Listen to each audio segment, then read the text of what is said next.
Je vais vous poser une question. Si vous répondez bien, je vous laisse. Vous pouvez répéter la question? Quelle étrange question. Je suis. La télé en question.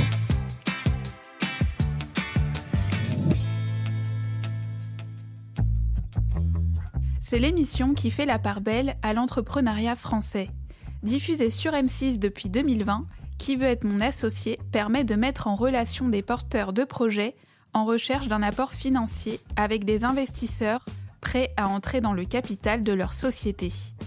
Les téléspectateurs pourront retrouver pour cette 5e saison du programme Anthony Bourbon, Marc Simoncini, Éric Larchevêque et Kelly Massol parmi les membres du jury. Les rejoignent Julian Jacob, fondateur de Wincor, une entreprise spécialisée dans l'industrie du jouet, Alice Labou, présidente de Trecento Asset Management, une société de gestion de fonds d'investissement, et enfin Jean-Michel Caram, le PDG de Yeva, un acteur majeur dans le monde de la beauté connectée. Mais lorsqu'ils découvrent les pitchs, pourquoi les investisseurs sont assis sur des fauteuils différents ? En cuir, en tissu ou en velours, de forme arrondie ou droite, les fauteuils attribués aux investisseurs ont été mûrement réfléchis, comme l'explique Jérémy Henriet, producteur artistique de Qui veut être mon associé. Leur choix n'est pas du tout un hasard, c'est un symbole emblématique du programme, explique-t-il à Télé Loisirs.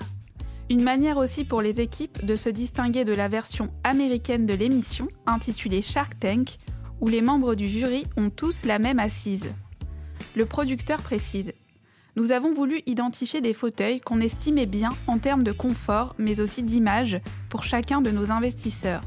Il prend ensuite l'exemple du siège d'Éric Larchevêque, investisseur présent depuis les débuts du programme. Comme il est très grand, on s'était dit qu'il serait mieux avec un dossier haut, argue Jérémy Henriet. Preuve en est du lien entre le fauteuil et son propriétaire, le producteur révèle que lors du départ d'un membre du jury, il ne le donne à personne d'autre. Lors de la saison 5, diffusée en 2025, il faudra donc dire adieu au fauteuil en cuir capitonné de Jean-Pierre Nadir, qui était là depuis la 2e saison, au siège au design coquillage de Stéphanie Delestre, ou encore à celui au dossier arrondi gris clair de Tony Parker. Ces 2 derniers investisseurs n'auront participé qu'à une seule édition de l'émission.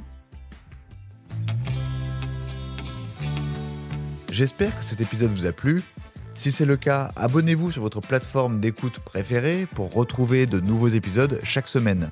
Et si vous en voulez plus, découvrez aussi le ciné en question et les séries en question sur les plateformes d'écoute et téléloisirs.fr. À bientôt.